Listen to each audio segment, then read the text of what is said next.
This is American Government for Wednesday, September 8th, 2021. We will be meeting in person on Friday, and we'll turn to the beginning of the Constitutional Convention and the drafting of the Constitution. Today's lecture is going to start, as we did first with the Declaration of Independence, with a kind of a historical preface and a rundown of several key dates that you will be tested on the exam.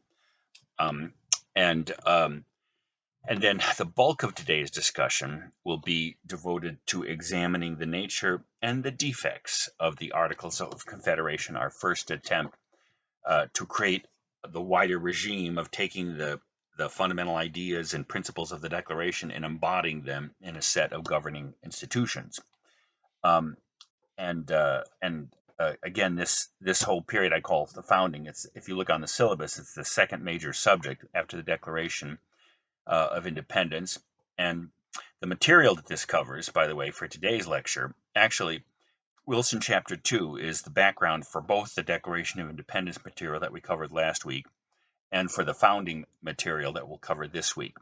And again, these two sections on the syllabus, the Declaration and the founding, will constitute the material for your first exam. The preparation review questions, I'll speak more about that when we're in class.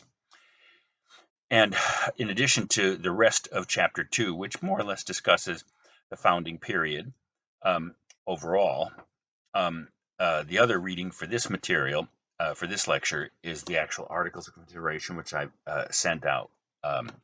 And part of the PRQs are you supposed to summarize each of the 13 Articles of the Confederation, and we'll talk a little bit about that today. So let's start out with historical dates of the founding and a rundown of the history that leads up to the Constitution and the drafting of the Constitution.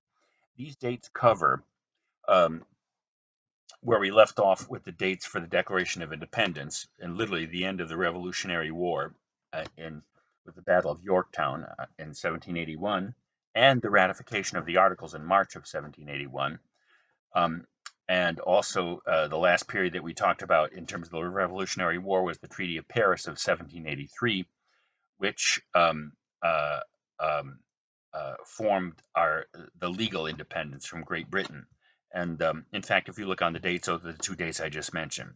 1781, the ratification of the Articles and the end of the Revolutionary War, and 1783, the Treaty of Paris, formal recognition. Now, the reason that Treaty of Paris is important is not just because it was the formal recognition of the United States' independence from Britain, but in that treaty, Britain agreed to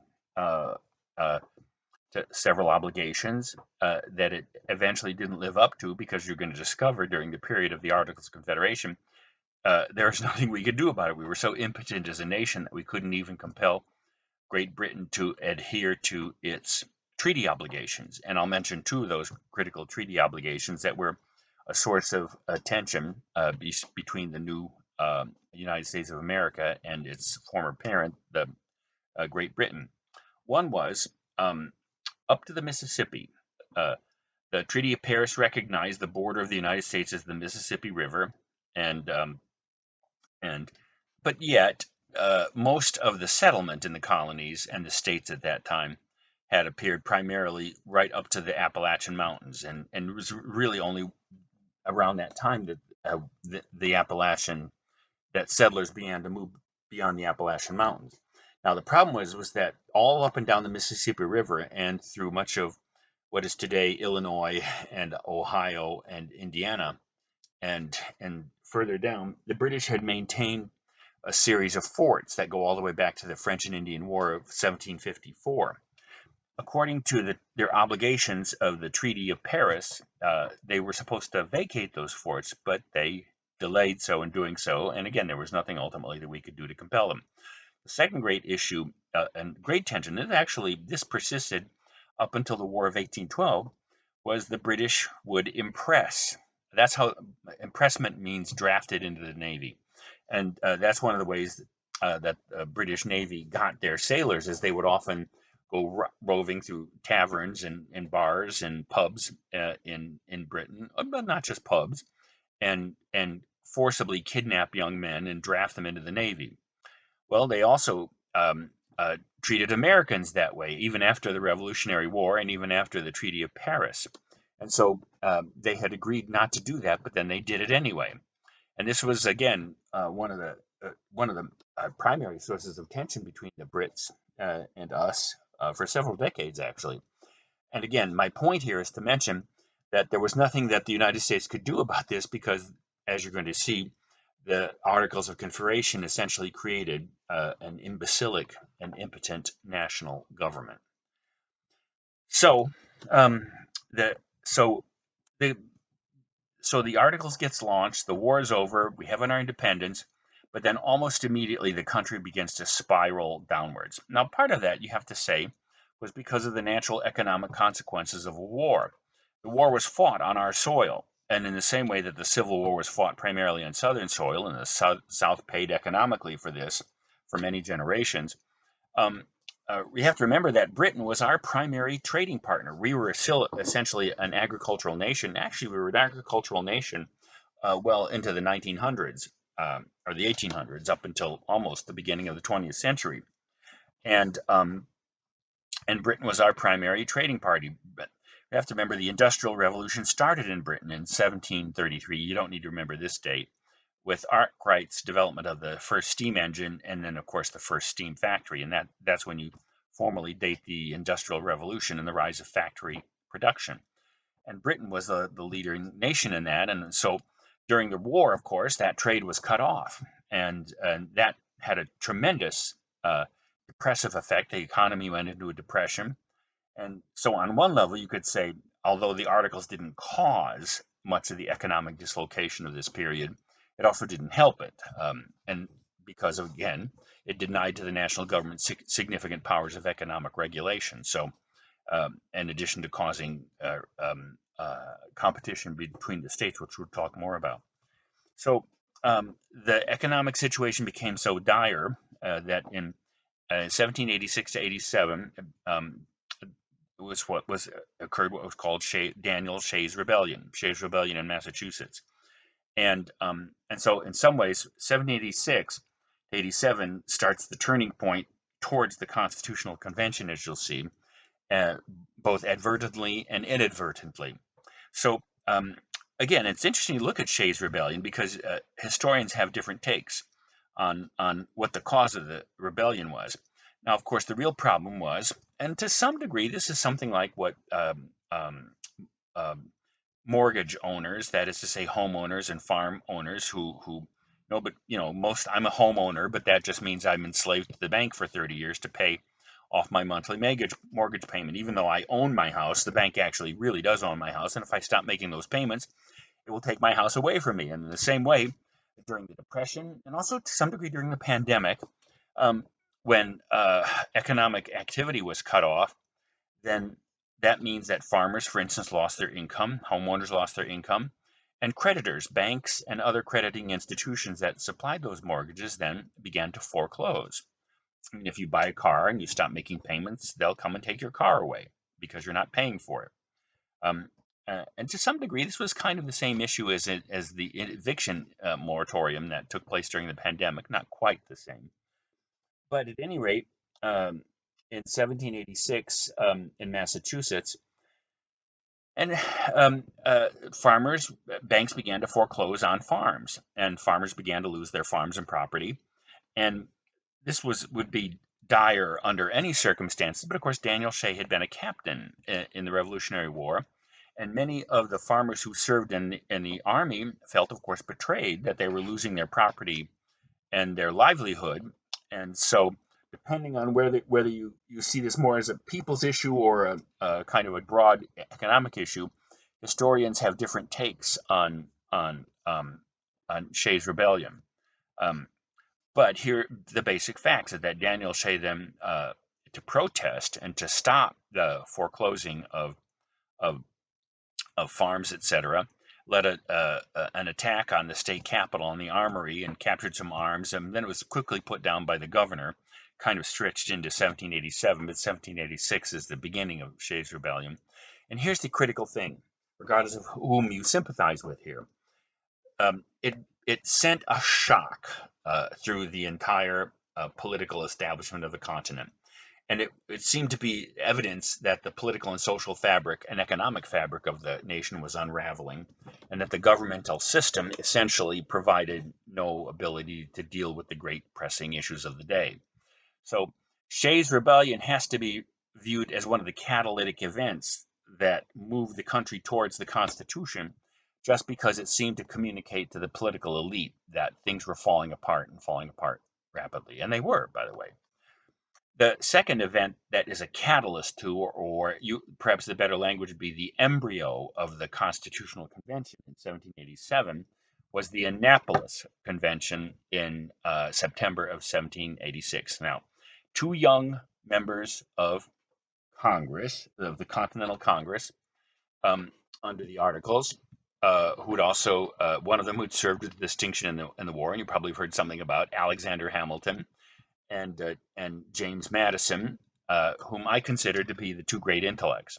There were other great intellects. There were Ben Franklin and to some degree, Jefferson was a great intellect. John Adams was a great intellect. They all studied political theory. They were all liberally educated and brilliant individuals. But in some ways, I consider the two great intellectual lights of the American founding to be James Madison and Alexander Hamilton, for reasons that we'll see as we look into the formation and the justification and explanation of the Constitution and the launching of the government of the United States under the Constitution.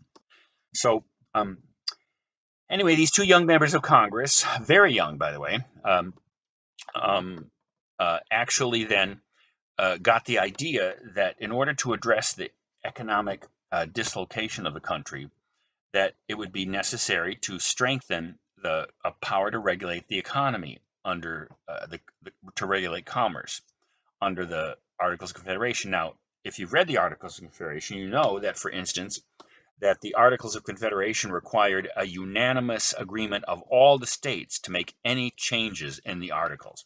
Now, we'll talk about unanimity, especially when we talk about the ratification of the Constitution, which deliberately departed from the nature of the ratification process under the Articles of Confederation for several reasons. But if you've been married before, as I have, or if you've ever engaged in anything, any common effort with these things called human beings around you, you know that to require unanimity, that is to say, complete agreement, is almost a sure way of dooming something to failure. And so, nevertheless, Madison and Hamilton persuaded Congress to call a convention in Annapolis in September of 1786 for the simple purpose of recommending some strengthening of Congress's commercial power, commercial regulatory power under the Articles. And here's the big news: the convention was a failure. Only 5 states sent delegates. They couldn't agree on anything except on one thing. They did agree to petition the Congress to call for another convention and we'll see, this is where this lecture will end, with that resolution that Congress passes eventually in on February 21st of 1787, and that will be the last thing we'll discuss. So the Annapolis Convention, again, perhaps the best language is not just a catalyst, but an embryo of the eventual Constitutional Convention, because its failure led to the petitioning of Congress to create another convention. And of course, that convention, which historians come to call the Constitutional Convention of 1787 or the Federal Convention of 1787, which we'll spend a good deal discussing in our next lecture, actually produces the Constitution and reforms the government of the United States. So those two events from 1786, Shays' Rebellion and the Annapolis Convention, are critical in terms of understanding the movement towards the Constitution. And so in 1787, as we'll see by the end of this lecture, Congress calls another convention into being in Philadelphia for the purposes of, and as you'll see, the problem, some of the tensions and struggles were in the Constitutional Convention were already implicit in the resolution, which we'll look at the end of this lecture. But they called the Federal Convention into being, the Constitutional Convention, and that convention met for 4 months, as we'll see on Friday, from May 25th to September 17th, the last day of the Constitutional Convention, which is what we still celebrate today as Constitution Day. And so the Constitution was drafted by the convention, sent back to Congress, and then sent out to the states for the ratification process. And the years 1787 to 1788 constitute the ratification struggle over the Constitution. And beginning with Delaware and Pennsylvania, which very rapidly in November and December of 1787 ratified the Constitution. State by state, the Constitution was ratified until June of 1788, when the ninth state ratified the Constitution and its mechanism for going into effect essentially was kicked in. So 1787 to 1788, the ratification struggle. So by June of 1788 and July of 1788, enough states had ratified to set the Constitution into effect. And so one of the last actions of the old Articles of Confederation Congress was to call for elections under the new Constitution in November of 1787. And they produced, of course, the first Congress and the first president. And the next major date then is 1789, the year that the Constitution went into effect. So on March 4th, 1789, the new Congress met under the Constitution. And of course, one of the first things they had to do was to count the electoral votes, which they still do, as we'll see when we go through our intensive review of the Constitution in a couple of weeks.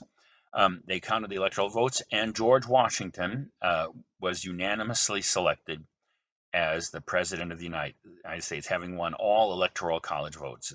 So we'll see when we talk about the Electoral College later on. The first time and the second time that the Electoral College worked, it worked exactly as planned, but then it began to go awry, and it was changed subsequently into our Electoral College that we have today. So, George Washington was elected president and was inaugurated, I believe, on April 19th, and then, so in 1789, the first Congress then sets up the executive branch. They create the basic laws that create the executive branch. They created 5 executive departments: State, Treasury, Interior, War, and the Justice. And they set up the judicial branch with the Judiciary Act of 1789, and we're going to talk more about that when we look later on in the course. We examine the judiciary and the first great Supreme Court case announcing judicial review in 1803, Marbury v. Madison.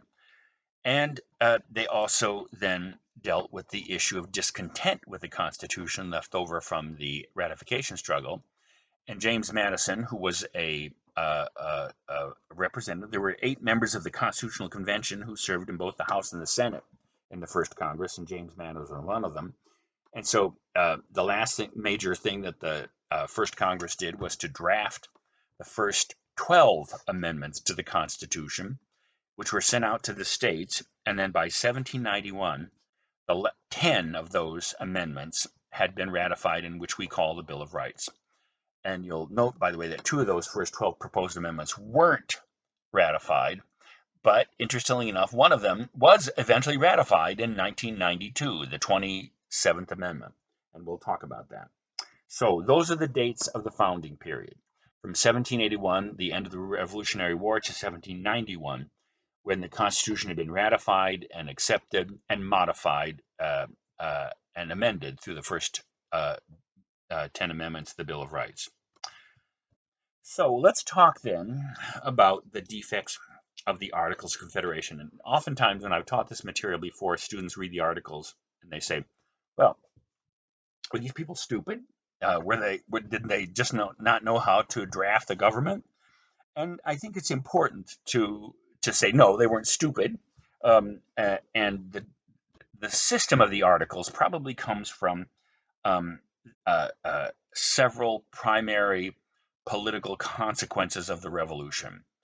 One, you have to remember that there was a consensus before and during and after the Revolutionary War that the excesses and injustices of the British Constitution that we rebelled against were primarily due to the imperial nature of the British government, and indeed by virtue of the monarchy. So you're going to see that at the beginning of the revolutionary period, when all the state constitutions were being drafted during the revolution and after, and when the Articles was drafted and accepted, most American thinkers at that point, because remember, where most of the accusations against the Brits in the Declaration were directed against the king, that large third part of the very many charges against the king, even though the fourth part pulls the Parliament and the British people into the guilty parties. Nevertheless, you could say that most Americans, and this is my main point here, most Americans probably thought that it was the executive branch, if you loosely want to call the king, the crown in the British Parliament, in the British political system, although it's not, we're going to see that parliamentary systems don't have such a clear division between legislative and executive, and the king had many other powers that we could call more than just executive. But nevertheless, you could say most um, uh, uh, American thinkers at the beginning of the founding period thought that the executive branch was the branch from which tyranny would typically proceed. And therefore, this explains why on the state level, as we'll see in a minute, almost all the 13 state governments created during the Revolution were based upon the idea of popular sovereignty, the consent of the people, and embodied some kind of separation of powers, legislative, executive, and judicial.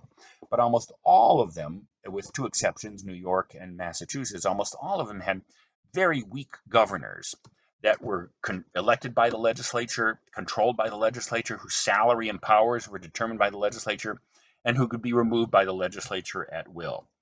And so, and you'll see on the national level, the fear of a national powerful executive was so great that if you read the Articles of Confederation, you know this, and also from Wilson Chapter 2, the national articles had no national executive. There was no executive branch on the national level under the articles, nor a judicial branch for that matter. So fearful of they were the concentration of power in an imperial center, and especially in an imperial executive, that they thought better not to have an executive branch at all. And of course, this turned out to be one of the great failings of the Articles of Confederation. But seen from the standpoint of the experience and the thinking of the Americans at the beginning of the Revolutionary period, it might make sense, because they were primarily afraid of executive tyranny. One way of understanding what they learned during the 11-year period between 1776 and 1787, as we'll see, a kind of a sober lesson that tyranny can come not just from an executive, but also a legislature can be tyrannical, even a judicial branch can be tyrannical. And as we'll see when we turn to the great essays that defend and elaborate the Constitution, the Federalist Papers, even the people themselves can be tyrannical. And the Constitution was partially drafted with that more broad, sober understanding of the potential sources of human tyranny. The second thing you have to remember is that many of the state constitutions, which were the focus of power, the state governments under the Articles, it was a confederation. We'll talk more about that, what that meant. But many of the state governments were created with this kind of enthusiasm for direct popular input, for direct democracy. Now, as we're going to see, there was no direct democracy. All of the colonies and states were already too large to be a direct democracy, not like the ancient city of Athens, where the population directly met in person. But the small republics of the state constitutions formed during the Revolutionary period were meant to be as directly democratic as possible.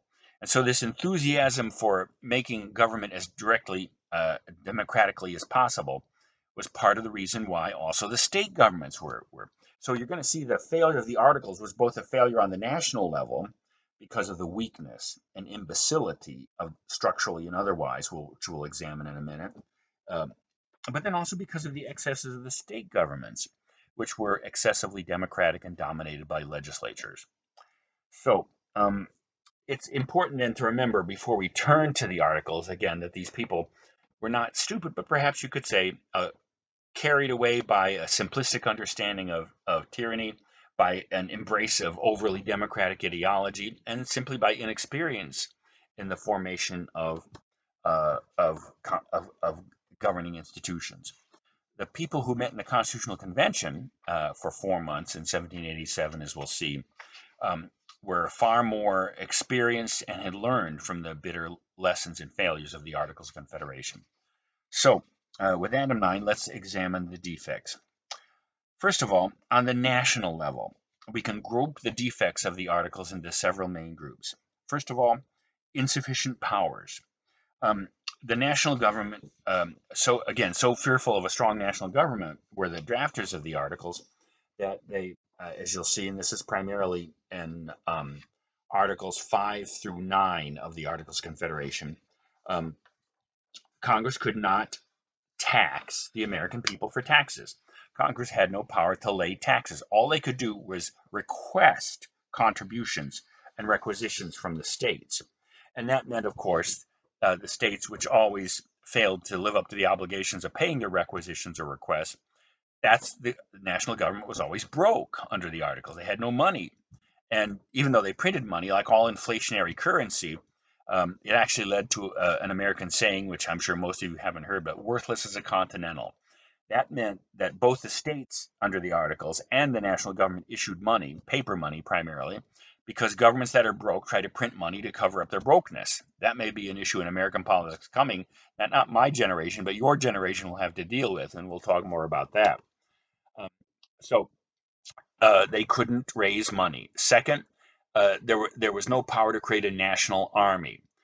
There was a power to create commanding officers, as they had done with George Washington during the Revolutionary War. But in the same way that the members of the Continental Army were all provided by state militias and state armies, uh, the national government under the Articles had no power to raise an army or a navy for that matter. And so, as a result, when it came to say, to go back to what I mentioned earlier in terms of compelling Britain to live up to its obligations, generally speaking, they laughed at us because the whole world laughed at our military imbecility. Um, there was no, even though the national government of the Congress under the Articles had the power to conduct foreign affairs, it also left to the states the power to conduct their own foreign affairs, which meant that the states were constantly undermining the national government in terms of a consistent and coherent foreign policy. There was no power to regulate commerce, and that meant all commercial regulation and taxation was left up to the states. And so the states started to fall into rivalries of terms of taxing imports from other states, which suppressed national commerce. And since and they passed commercial regulations for their own advantage, which then had a negative effect on the overall commerce in the United States. And finally, if you look at the Articles calls itself a firm league of friendship. And in fact, it says in Article 2 of the Articles, the Article 1 of the Articles is simply the name of of the United States of America. But Article 2 says every power and jurisdiction that's not expressly delegated to the United States is reserved to the states. So it says right out that the states are the members of the Union, not the American people, but the states are actually the members of the Union, and they all have one equal vote in Congress, even though a state could have a delegation from 2 to 7 members. Each state had one equal vote. And as I've already mentioned in Articles 12 and 13, for amending the Articles, it required unanimous approval of each state government. And by the way, to pass any law or measure of Congress required 9 states. And even though there was a committee of states, that sounds like it was a kind of a beginning of an executive power. The committee of states was just a smaller version of Congress that would meet so that some body would be in session when Congress wasn't in session, because the legislature is not typically in session all the time. But it wasn't a true executive branch again. The Committee of States was just a smaller version of Congress to run the country when Congress wasn't in session. But the critical thing is, Article 13 says, and each state shall inviolably observe these articles and, so to speak, respect the national government. Of course, that meant that what was the enforcement mechanism of the articles, and for that matter, the laws of the national government against the states? Here's the enforcement mechanism. Pretty please. So in some ways, it was a league of friendship. It was a confederation of sovereign states in which literally the recognition of the power to hold the whole system together was in fact rested upon good faith and not compliance. And when we turn to the different plans of the convention that we'll examine on Friday, we'll see that one of the things, the 3 primary plans in the convention, which we'll see are the Virginia plan, the New Jersey plan, and the Hamilton plan, all have different ways of addressing this lack of compliance or a power to comply, non-compliant states under the Articles. So to sum up, in terms of the great powers of revenue, of military power, of foreign affairs, commercial regulation, an ability of a national government to actually act on the national government, the Articles had either weak or insufficient powers to govern the nation. Now, again, you could say, couldn't they see what was coming? And I think they probably had too optimistic a view of the compliance with the Articles and with the provisions of the National Congress on the part of the states. Um, but very quickly, the self-interest of the states began to tear the system apart and render it weak. Now, of course, that was inherent in the system. And so let's turn to the second kind of defects, and that was the structural defects. The Articles of Confederation creates a national Congress, but it's not so much a national government as it is remember, each state had one equal vote because the essential members of the Union were not the American people. You could say such a thing as the American people existed, but the better analogy would be, for instance, to the United Nations. The United Nations is a confederation of the sovereign nations of the world. You could say, in an indirect sense, the people of the world are represented there, but the people of the world don't vote for our representatives in the United Nations. And by the way, the United States government pays essentially 1/4 of its budget. And if we pulled out, the whole thing would fall apart. So the first great structural defect that led to the imbecility of the Articles and the weakness of the inability of the Congress to govern the nation was it was a confederation. When Article 2 of the Articles, as I've already pointed out, says every power and jurisdiction and freedom and right that's not expressly given is returned to the states. So literally, the main thrust of the Articles was to deny power and structure as a government to the national government. And so we'll see that the and this is a big thing that we'll spend a point on when we look at the text and structure of the Constitution. Most of you know the preamble to the Constitution, we the people of the United States, in order to form a more perfect union. We're going to see that the Constitution just doesn't create a stronger union. It does that, and it does increase the power of the national government. But as we're going to see, the Constitution marks a movement away from from the Union as a confederation to the Union of the American people. We'll explore that more fully next week. So, the other sense in which the Articles of Confederation on the national level lacked the structure of a government was it had no separation of powers. I already mentioned there was no executive branch because they were so terrified of centralized imperial executive tyranny that they even denied the existence of an executive branch. Well, one of the lessons they learned is it turns out you need an executive branch, and they created a pretty strong one in the Constitution, as we'll see. And so, but also there was no national judiciary. All conflicts between state laws and national laws would be adjudicated by the state judiciaries. Now, if you think about that, what's the problem with that? If there's no national judiciary, then you may have national laws. But if the sovereign states are interpreting through their own judiciaries a national law 13 different ways, then you really don't have national laws. You have national laws that are interpreted quite differently, and therefore you have 13 different versions of national laws. And so the structural absence of an executive and a judicial branch also rendered the national government under the Articles incapable of governing. The second kind of defect had to do with the construction of the state governments. Because not only did the Articles, was it a confederation that denied essential governing power and structure to the national government, it also left the bulk of power to the states. And, as I already mentioned, part of the political theory of the founding of the state governments was essentially an optimism about the capacity of the people not to become tyrannical. And there's going to see the discovery that the majority, the people, that tyranny can actually come from the people themselves. It becomes one of the major insights of the Constitution. But the new state governments that were formed during the Revolutionary War and up to the period of the founding under the Articles essentially gave all the power to the legislatures, which then they tried to make as democratic as possible. Now, there was a theory of government based on Republican government having to be small for it to be effectively popular. We'll talk more about that during the Constitution and the drafting and the justification of the Constitution in the Federalist Papers. But But the problem, of course, is that the public opinion changes rapidly with frequent elections. Oftentimes, the terms of state legislatures were, I think, at one point half a year in several of the states, which meant there were frequent elections and laws were being overturned.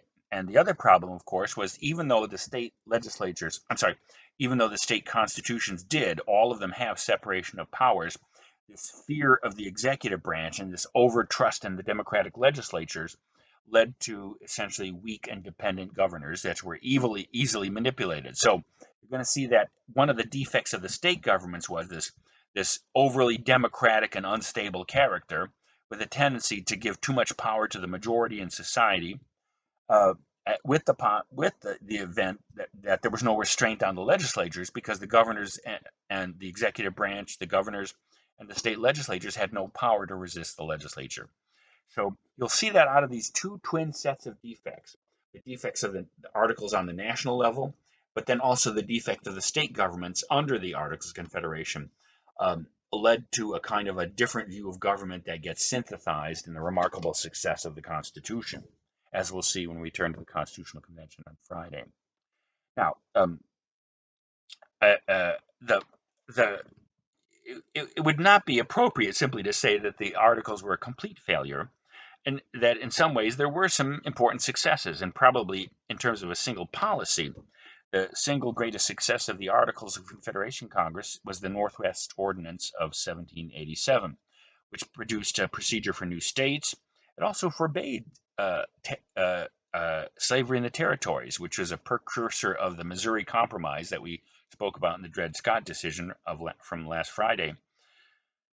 And also, the Northwest Territory set up for a system of public and religious schools. Yes, the public schools were religious schools at that time. So, but in some ways, you have to remember that after the Revolutionary War and the Treaty of Paris, many the existing colonies and states, I should say, states just drew their borders westward to the Mississippi River.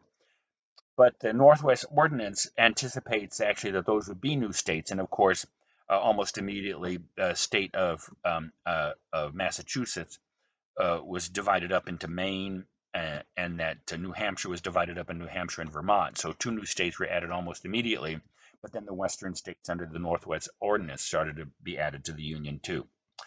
Um, but then also you could say that even though the whole system was a failure, it was a success in that the Articles did provide a temporary, stable framework that held the country together until a new and better system could be designed.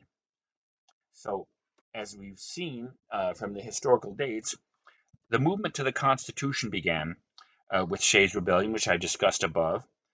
And again, the main effect of that failed rebellion, because again it was quickly put down by the governor of Massachusetts, is it signified that the political and social institutions in the fabric of the country were unraveling. So it sent a shockwave. Again, as I said earlier, regardless of how you feel about who are the victimized parties, we all have sympathized. If we've all been credited, let's put it this way: we've all been lenders. No, we've all been borrowers. You typically, if you own a car, if you own a house, almost any major purchase you buy on credit.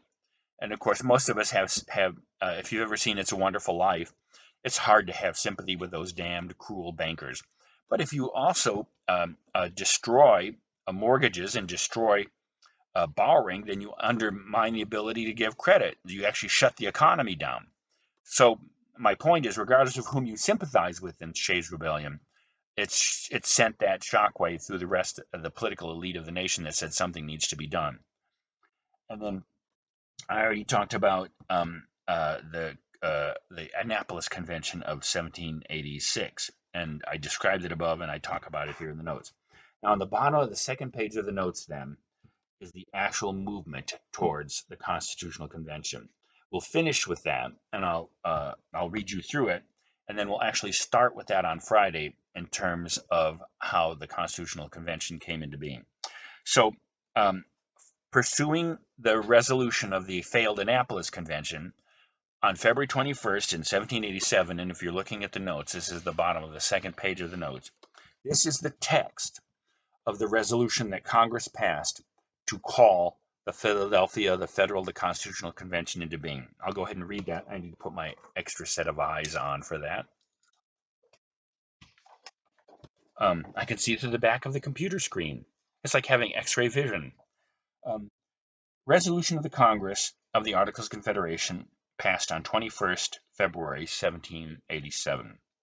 Resolved, that it is in the opinion of Congress, it is expedient that on the second Monday in May next, a convention of delegates who shall have been appointed by the several states be held at Philadelphia now pay very close attention to this language, for the sole and express, sole means only and express means open or explicit, express purpose of revising the Articles of Confederation and reporting to the Congress and the several state legislatures such alterations and provisions therein as shall, when agreed to in Congress and confirmed by the states, render this federal constitution adequate to the exigencies, that's a fancy word that means needs, the exigencies of government and the preservation of the Union.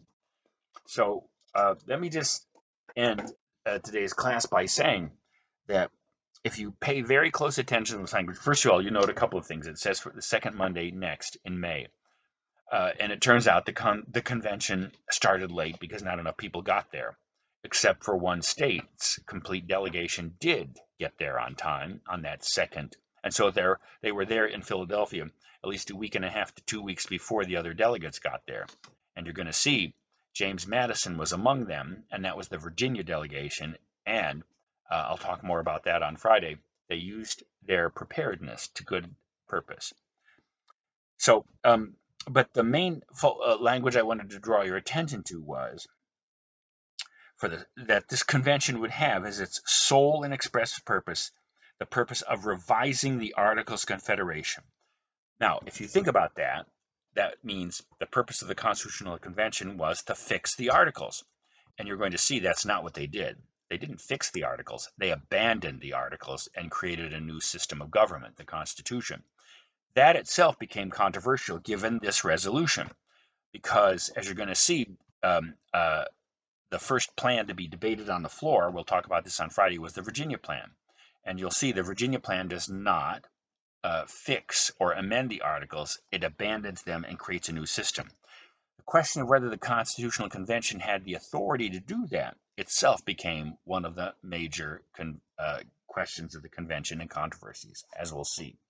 Now, so in general, this lecture covered, remember, the material discussed in most of Chapter 2. The outcome of the Revolutionary War, the drafting of the Articles, and again, the other thing you should look at is the Articles, which I send out, and the PRQs on the Articles, and that asks you to kind of summarize in one phrase each of the 13 Articles. Why did they choose 13 Articles for the Articles of Confederation? I don't know. Anyway, you'll see that that the Articles of Confederation is constructed sensibly. It says the name of the country, the principle is the sovereignty of the states, and that nevertheless a firm league of friendship is founded among them, that there will be a certain interpassage of citizens among the states in Article 4 of the Articles. And Articles 5 through 10 really set up the governing system of the Congress, the powers of Congress, the delegations that each state can send, even though each state only has one equal vote, that it takes 9 votes to pass almost all resolutions, a committee of states to sit, consisting of one member from each state, a smaller version of Congress, plus the potential of adding Canada to the Confederation and new states, and then how to amend it, which required the unanimous agreement of all the state legislatures. And then, again, as I've already pointed out, the affirmation that what holds the Union together is friendship and asking the states to please obey the Articles and the national government. You're going to see that again, there were some sober lessons learned during the founder period. One is, if you're going to have a nation, you have to have a national government. And if you're going to have a national government, you got to have power. You can't just ask people nicely. And you'll see one of the things that happens during this period is a certain growing profundity about the limitations of human nature. And this, as you'll see, will go back to the Diamond article that we talked about this last Friday, the revolution of sober expectations. you'll see that when we see how the Constitution was drafted and put together, and especially when we read the great Federalist Papers, essays by Madison and Hamilton, first by Madison in Federalist 10 and 51, you'll see there actually is a coherent, sober, and reflective theory of human nature. And as you'll see, which I'll make much of, in Federalist 51, which you'll read for next week, in Federalist 51, one of the greatest phrases of the Federalist Papers, if men were angels, no government would be necessary. If men were governed by angels, no auxiliary precautions would be necessary. So it turns out we're not angels. Perhaps my mother, may she rest in peace, came close. But since human beings are not angels, that leads to the very problem of government, which the Declaration points to and which the Constitution is an attempt to solve, and if not solve, at least address effectively.